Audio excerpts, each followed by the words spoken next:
Hello, this is Arthur, and this is my wife, Teresa, and this is Adventist Talk.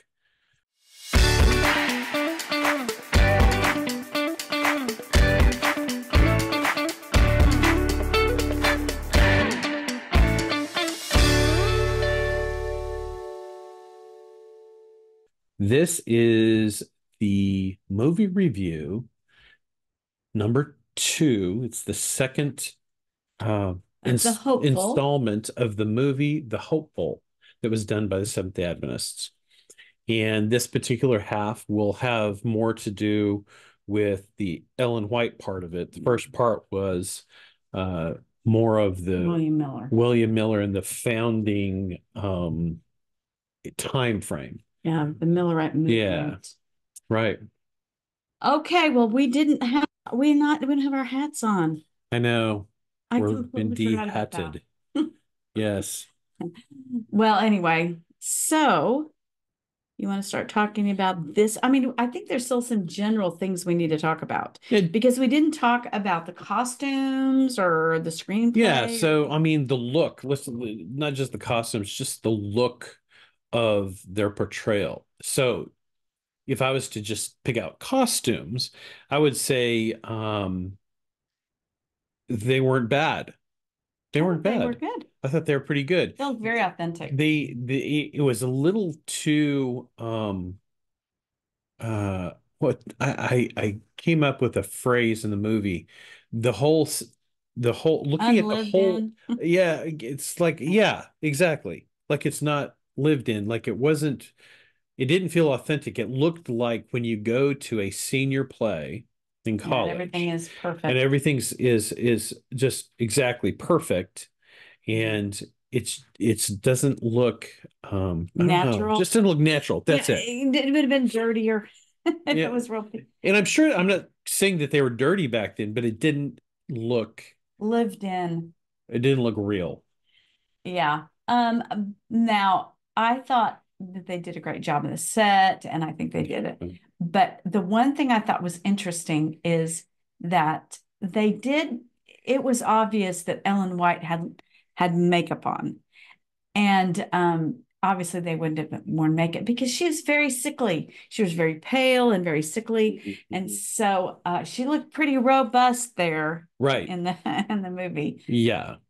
And one of the things I noticed, which, I know this is a little nitpicky detail, Mhm. is that when you wear a wig, sometimes when you get cheap wigs, they're really stiff Mhm. around where, they're very, very stiff and they don't fall like Don't normal flow hair like does. hair. Yeah. And so I noticed that in a couple of the people that were the screenplay itself, and I have this about most movies. Screenplays are not natural. It's not the way people really speak. And Right. now I do know in that time frame that they didn't use the contractions like we do not. It is not instead of Right. the isn't and stuff. I That's know that right. they didn't use it as much, but at that time, the Americans did not use the same words that they do now. And so anyway, it wasn't terribly authentic, but I have that problem with all movies, and so I'm not going to pick on this one. Sure. Okay, so everything was very romanticized, but we talked about that last time. The music. You had something, I think we talked about the music last time, but I think you had something additional you wanted to say.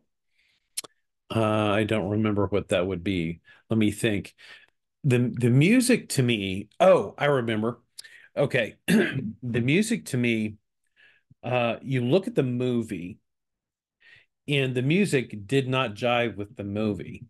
The music was very modern. The music felt to me like a modern day evangelical church service that you would see or hear any Sunday anywhere in the United States of Assemblies of God, or some variation of that. Well, no, wait a minute. Most of the music was just the music from the what was that? Tell the World.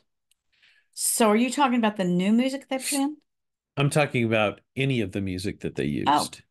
I'm not saying that it's bad as far as I'm trying to make a correlation. to bring something to your mind. The feel of that Mm, music mhm. was very modern. In the movie, they were trying to make a historical movie. Mm. And to me, that didn't match. You look at the nice costumes and you look at Oh, yeah. the cinematography, and then that music Well, the to me music didn't they match. added to the hopeful, because the music from Tell It to the World was, I thought, totally appropriate for the movie. But I think the songs they added where the guy was singing, that was just, it just didn't match because it was not historically accurate. It wasn't it was more meant to be emotional. And it just, I think they did you know. I just think it did the opposite. If you're trying to Mhm, pull people into the mhm. characters, the scene, and the great cinematography, it wasn't with this music didn't do it. Yeah. It didn't bring you in. You weren't invested, in Right. it. Okay, so now you mentioned something I didn't notice in the movie. What's that? So it was the Ellen White scene when her baby was crying. Hmm. So there's a scene in there where the whites are in their little house and they've had a child, and they were talking about how um her husband says, well, you're going to be out, you're going to be preaching, you're going to be telling your stories, you're going to be writing books, you're going to be, telling about your visions and all this. And she's holding their baby that's crying and crying and crying. And she makes the statement that, well, all I really wanted to do is be a mother. That is the most outlandish thing ever, you know, Well, because of what she did.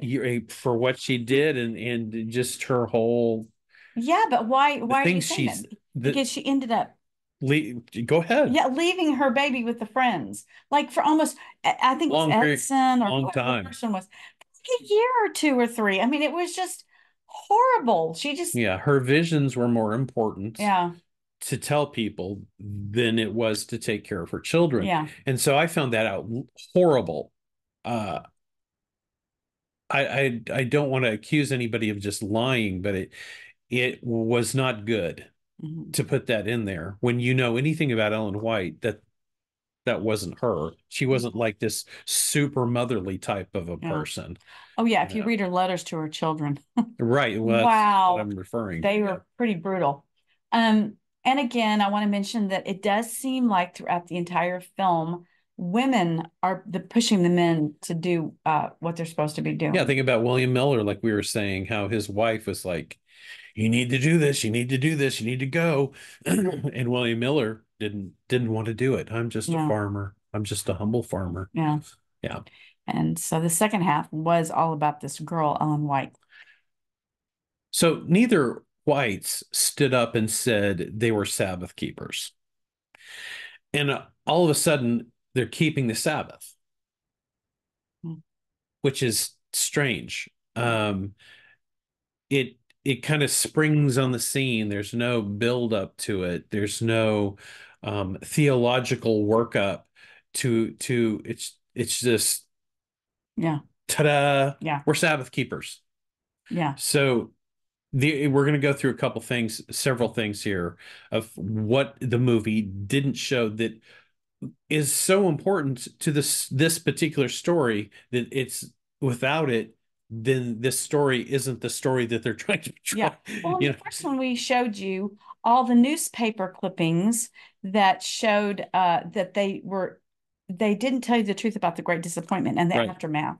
right, And so this time we're going to tell you the context of Ellen White as a right, prophetess right. and to also add to the story. So Adventists are told the story of Ellen White as if she was a prophetess arising alone in the midst of a dying Christianity, which is silly. If you look at any of the history of this time period, Mhm. it is loaded with people, loaded with women, especially who are having visions, having dreams, prophesying, Mm-hmm. all different kinds of things. And SDA, you know, schooling teaches that Adventists are the remnant. The little flock is even used, even a strange Mm-hmm. people, in quote, air quotes, with a vital end times message that they claim has been forgotten for 2,000 Right. years Mm-hmm. and is just brought back now by Adventists. Yet at the time in America, there were all kinds of different sects forming all over the place. Not just religious ones. In the early mid 1800s, there were the Jehovah's Witnesses, Christian Scientists, and Mormons, and many more. There were at least 80 utopian societies that formed in the US during the 1840s. And 80, it's just just in that unbelievable. decade. And just in that area, Yeah. but this is the biggest area, but still, there would have been more. So, including the secular transcendentalists, Brook Farms in the suburbs of Boston was another group that was Yeah. forming.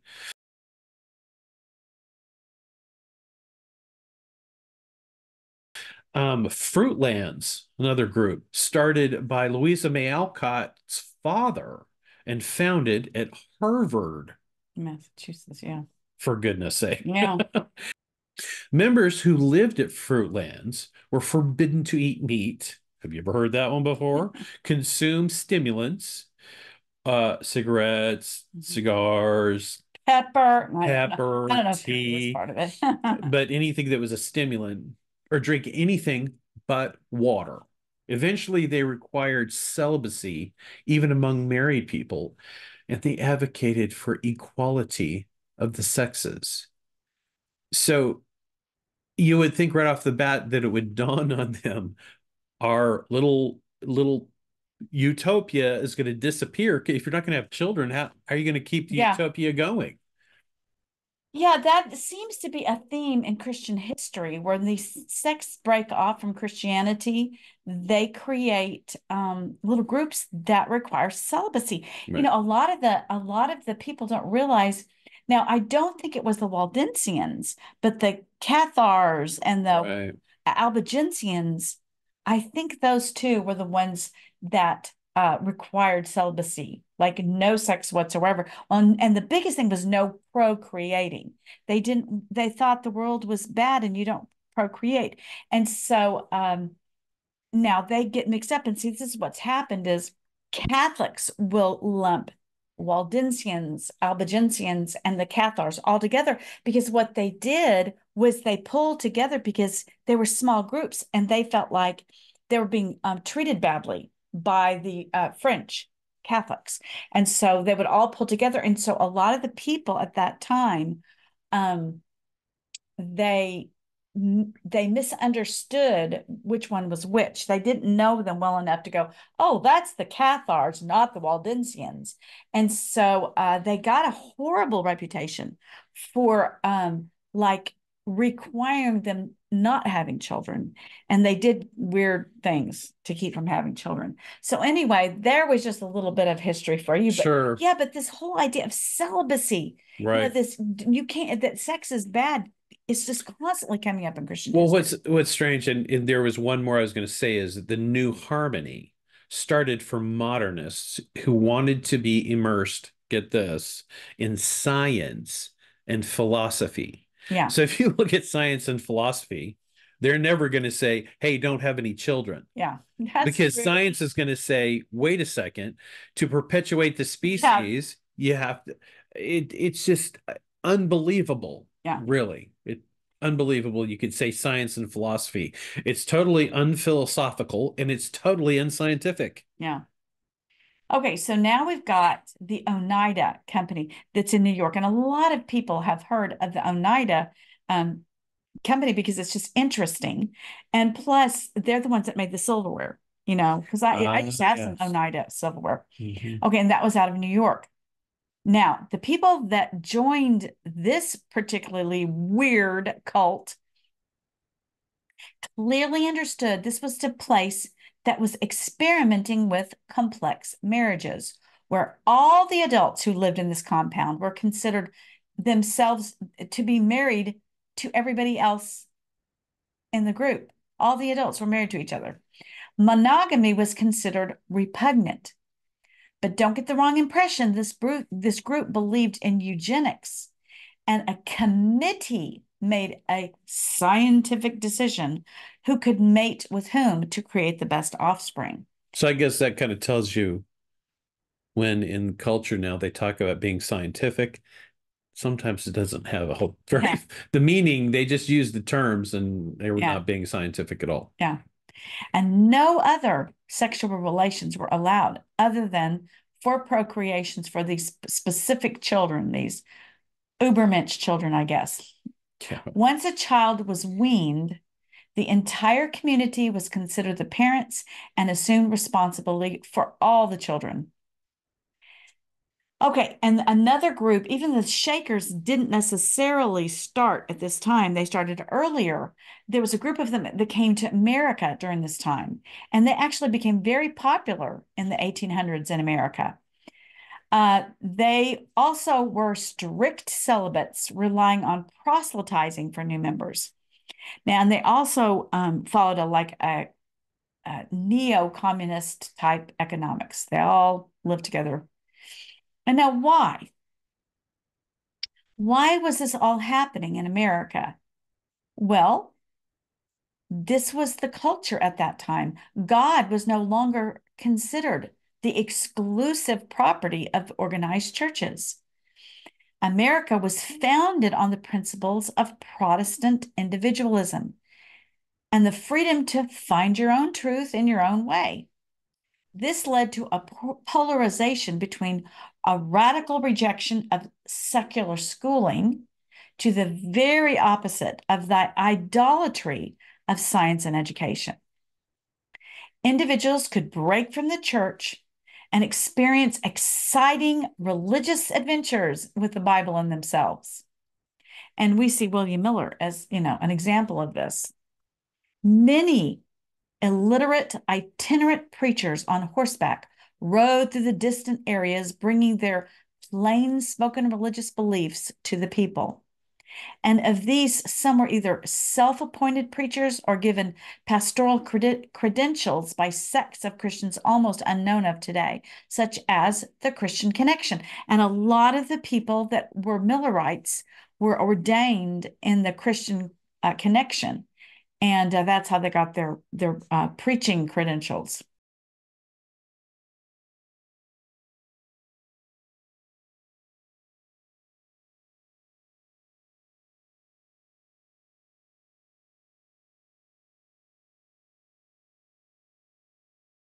So, and just to recap, the reason we're going through these is remember, this is all happening during this time of this Yes, is movie.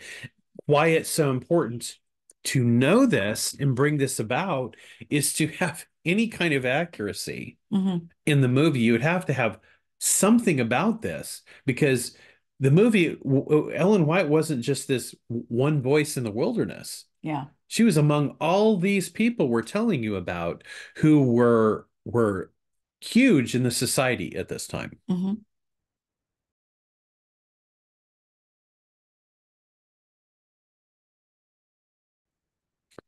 So many of these sex leaders were baptized by supernatural experiences, such as the mystic Emanuel Swedenborg, who died but a few decades before the birth of Ellen White, was an inventor and scientist.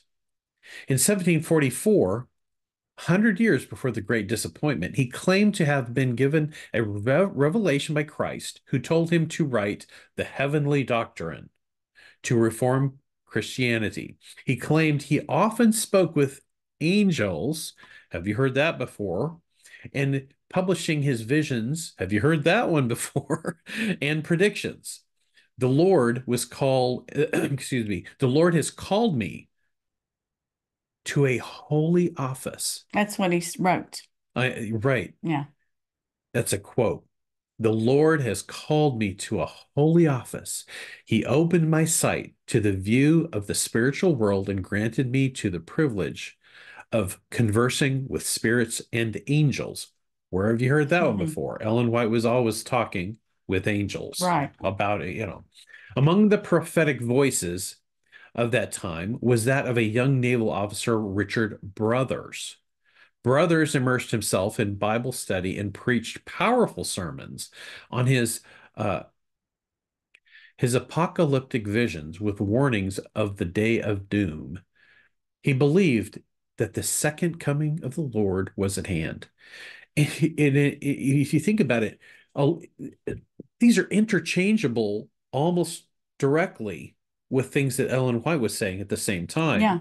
And if she's the lone voice in the wilderness, it just doesn't make any sense. So Yeah. that's why we're saying it Yeah. doesn't make sense that the script would be so Little House on the Prairie. It's just they just made this little kind of caricature. I don't want to say cartoon, but it was Well, it the was Adventists very really do believe this. Mhm. They believe that she just sprung out of nowhere and that she was something extremely rare and unusual. Right, And that she was chosen, and then she yeah. had the God spoke only to her, and Mhm. that's why we're bringing these people up that were concurrent with her. Yeah. Another one, Miss Joanna Southcott, 1750 to 1814, was a prophetess who announced that she had a divine pregnancy, like Jesus' mother, Hold on a second. Mary. Southcott began to have last day visions where she heard a voice that told her, quote, "The Lord is awakened out of sleep. He will terribly shake the earth." Close quote. Her angelic voice gave her amazingly accurate prophecies about events and dictated many writings. She said the Lord told her that he would use a woman to fulfill his divine purposes. She published her views on strict Sabbath observance and prophecies of a soon second coming. Upon her death, she admitted she was deceived by the devil and recanted all she had said. And like My that, word. well, that was like William Miller. Hmm. And that's very rare that people will say, "Hey, I was deceived by the devil." Can Yeah. you imagine that? That takes a lot of courage. Yeah. Yeah. It really does. And so at the same time, there was a lady named Mother Ann Lee, which a lot of people have heard of her. She was the 18th century founder of a Shakers colony in America. And she insisted on celibacy in her marriage, just like Kellogg. Remember? Yes. Dr. Kellogg of the Yeah. Adventists, did that. And she believed celibacy would leave Christians free for furthering God's kingdom. She claimed she was given visions that she was to usher in the millennium. She wrote that she considered herself a lesser light to Christ. Yeah. Wait, didn't Word. Ellen White Yeah. say something like that? Word. Almost word for word. Her Who adherents, got it from who? yeah, I don't know. well, she was first. She came before Ellen. Her adherents claimed they witnessed her miraculously healing people with her touch. Then Hmm. there was Jemima Wilkinson of New York. As she suffered from a near-death illness as a child, Hmm. another one. And Mary Baker Eddy did too. So we've got Ellen White, Mary Baker Eddy, Jemima Wilkinson. And she claimed that during this near death illness, she claimed to have a revelation from God and cried out words in threes. Hmm. That was one of the things they noticed. Well, I noticed anyway. Yeah. Instead of holy, holy, holy, she cried out something, in threes. From that time onward, she refused to give her name, claiming that God gave her a new vocation with a new name. But this is where it gets interesting. Hmm. Hmm. God gave her a genderless evangelistic name to be called the public universal friend. And afterwards, she shunned both her birth name and gendered pronouns. Oh my word. In androgynous clothes, the Friend, because it was shortened to the Friend, preached throughout the northeastern United States, attracting many followers who became the Society of Universal Friends. She would waken from these bouts of lifeless faints just to stand and preach about visions she had just received from God. She also decried slavery, like the early Adventists, and preached an imminent return of Christ. Now, there was another Shaker leader named Rebecca Jackson. She was a contemporary of Ellen White, and she lived in Pennsylvania. And she was also known for her prophetic dreams and healing people. Then there was a Professor Andreas Bernardus Smallnicker, and he was the same time as Ellen White, and he taught that Christ appeared in 1836, Yep. just a little bit before William Miller, and that God had appointed him ambassador extraordinary. And then we come to Nate Turner, a slave. He began preaching, having visions in 1820 that God chose him on signs appearing in the heavens. The seal was removed from my lips, and I communicated the great work laid out for me to do. So that's an actual quote from him. Right, right. And that sounds a little bit like Ellen White, doesn't it? Just like her. Then you have the young Poughkeepsie seer, Andrew Jackson Davis of New York, a contemporary of Ellen White, claimed to have performed healings. In 1845, began giving lectures based on a heavenly spirit speaking to him and teaching him about a variety of subjects such as love, health, history, and the future. He opened up a medical clinic like Kellogg, and in 1847 published Principles of Nature, Her Divine Revelations, and A Voice to Mankind. See, that's another thing that Ellen did. Yep. She would write about many different types of things. Uh-huh. And she and James opened up a clinic too. Right.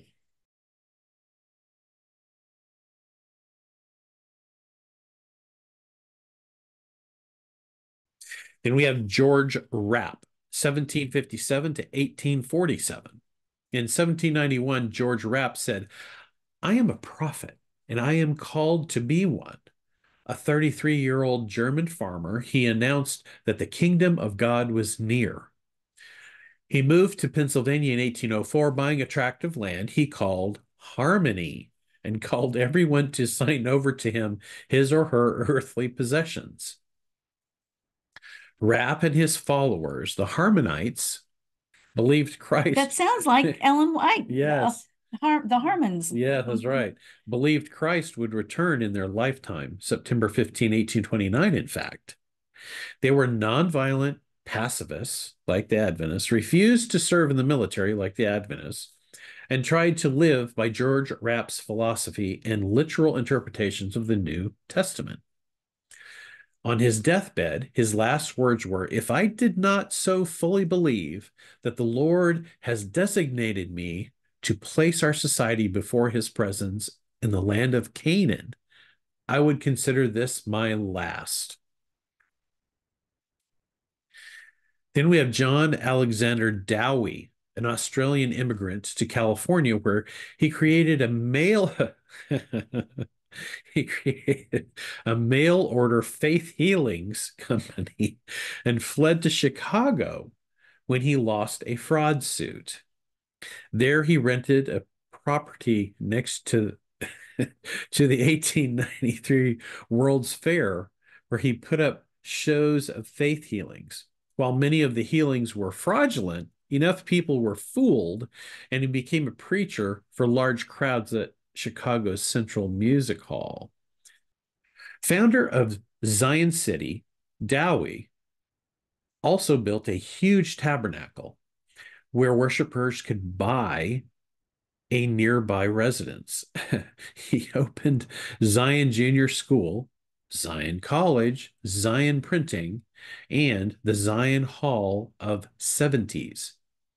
His ministry went beyond the city into greater Chicago, where he built the Zion Home of Hope, more Zion Tabernacles, and other healing homes. Healing homes. Yeah.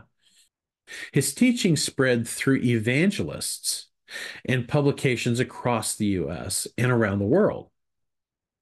As a restorationist, he believed that he was a messenger of God and was even the new Elijah, given a last day prophetic gift for the world before the soon coming of Christ. Dowie required strict rules of his followers, including just guess. You could just guess it all. Abstinence from alcohol, prescription drugs, tobacco, and pork. Today, there are Zionist churches around the world, especially in South Africa, where they constitute the largest denomination there. Wow. All right. We still have more, Arthur. Wow. And you know what? The fact is, this is an exhausting thing to look into, but this is not an exhaustive list. Yeah. I left off a whole bunch of people that I just, because you can't Kind do of the too tip of the many. iceberg, but Yeah, the whole focus is we're giving you a taste of what's going on during this time frame of the movie yeah. to show Or the context show anyway. that these are things you cannot leave out. And I'm not saying specifically you have to have ours. It's just there are so many things going on and so many people prophesying and Yeah, so many people starting these sects throughout this particular part of the world yeah, that it's important to at least acknowledge those somehow. yeah. Yeah. Well, So, we've got one more, yep. and she is very interesting. Health reform advocate, vegetarian, Yes. and hydrotherapist. Kellogg was a Yeah. therapist. Now, I want you to relax. What is that? This is a colonic wash. It is hot paraffin, soap, and tepid water. Mary Gove Nichols of New Hampshire suffered an illness as a little girl, which inspired her to find cures for the sick. She studied the writings of Sylvester Graham, another guru for health at the time, and he convinced her to become a vegetarian around 1837, which was before Ellen White. Mm-hmm. So she became a great proponent of natural hygiene.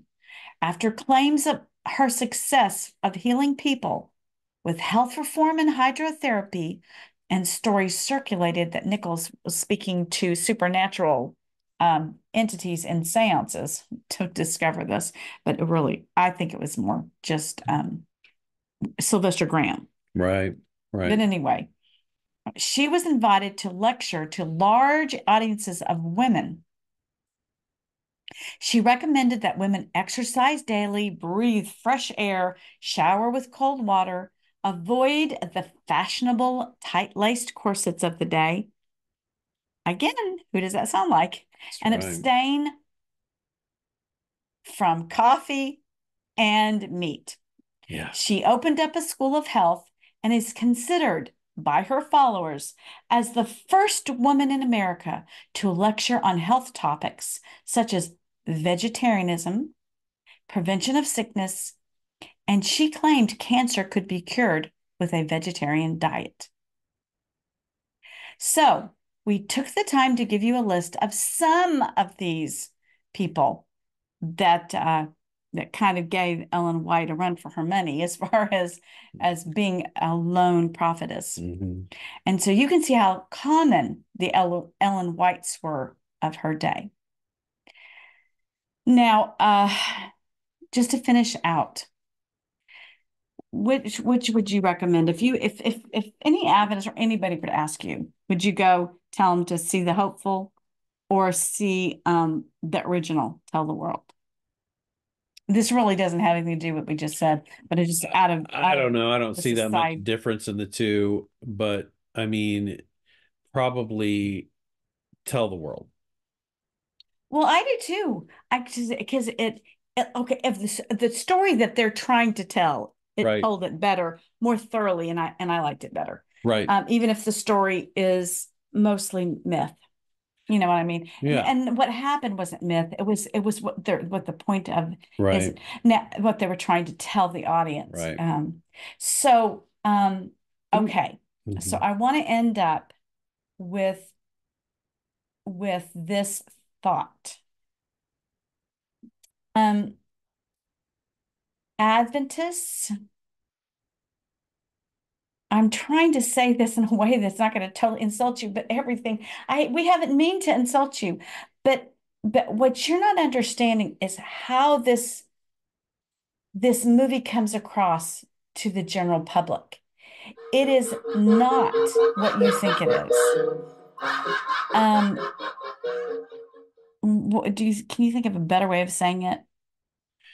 Well, it was obviously for Adventists specifically, just for them. Really? Why would you think that? Why would they send it to theaters? Because they're not supposed to be in Because theater. they're very unaware of themselves. Yeah, but why would you say that it's going to the theater? I don't know. I I mean, I never obviously could this is an understand why. evangelistic. I well, they threw a movie out there to people who don't know anything about Adventism. Uh-huh. And the movie doesn't really tell them about Adventism. It tells them about this offshoot group. Oh, maybe okay. Maybe what I'm understanding you say is it was meant to make Adventists feel good. Yeah, It was evangelism that they knew would it was for them to feel good about right. themselves. That's right. That's right. Do Because you think that they achieve that? no, not really. Because I mean, think about Adventist evangelism is always either it goes directly at Catholicism, and it's like without going after Catholicism, you really don't have Adventism. I mean, they can't exist outside of Yeah, but the movie didn't have attacking. anything about Catholicism. Right. But here's the thing. The evangelical, not evangelical, the evangelistic things that the Adventists do are health message and Daniel Revelation seminars. That's the only thing they've got. That's the Mhm. things. And here it's like they're trying to, in a way, reinvent themselves Oh, I see what you're saying. to their own Okay, gotcha, people gotcha, gotcha. to kind Okay. of soften the beaches of, Yeah, well, we're really Bible believers. We're yeah. really and so the movie was because if you came into it cold, not knowing anything about Adventism, it wouldn't mean anything to you. Well, okay, and here I'm trying to say this because I love the Adventists. Even though we left the church, we love Adventists, all of our friends, all of our family, but they're not understanding how this is going to look to Right. other people because the whole story revolves around a preacher, William Miller, that who gave a prophecy that failed. Mhm. It failed. Right. Miserably. And so the Bible says when somebody has their prophecies failed to have nothing to do with them. Right. And so, and don't be scared of them is really what it says. But so the first thing it tells your audience is that you come from the Millerite movement, which failed God and made a terrible mess Mhm. and caused enormous pain for a lot of people. It caused people to murder. It caused people to famines. If it was truly of God, this would not have produced such evil outcomes. And so it kind of makes Adventists look cultish by throwing this movie out. Mhm. It doesn't have a good face on it. And then the second part of the movie was Ellen White trying to revive a people that fell for this. Yeah. It was a very small movement. Remember all these other things, all these other cultish and sect and uh, strange little groups were forming all over. So we're not picking on Adventists when we say this, but they are getting lost. We're placing it in the correct spot in history with the rest of these things, because you can't say it's set apart. Ellen White wasn't set apart. Adventism was not set apart. It was, in fact, It was very much. it was almost verbatim comparable to 80 different ones just like it down the road. Yeah. So rather than seeing this and thinking it's going to evangelize people, I think it's going to create more disdain.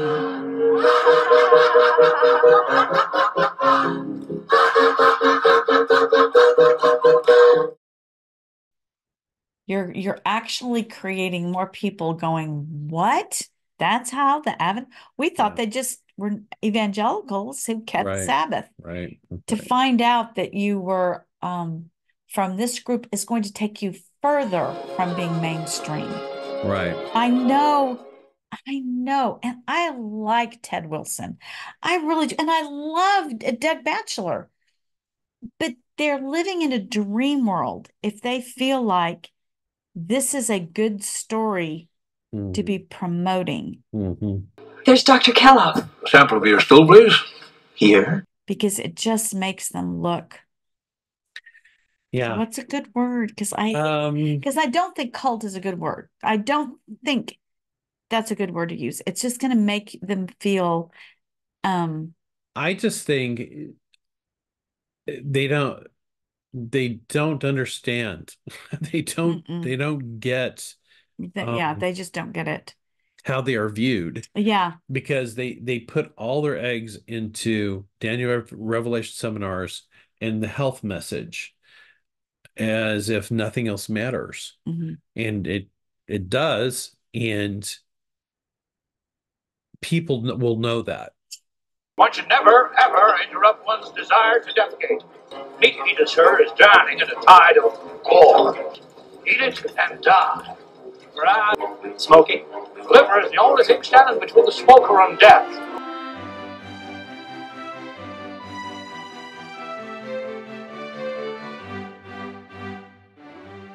Well, and I think what I was bringing up Ted Wilson is because I think that a lot of the old school Adventists don't realize it's time to get rid of this connection to a false prophecies.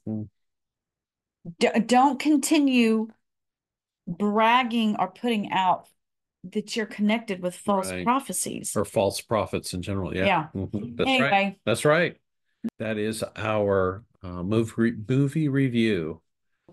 I'm so sorry. I love you. We love you. Yeah.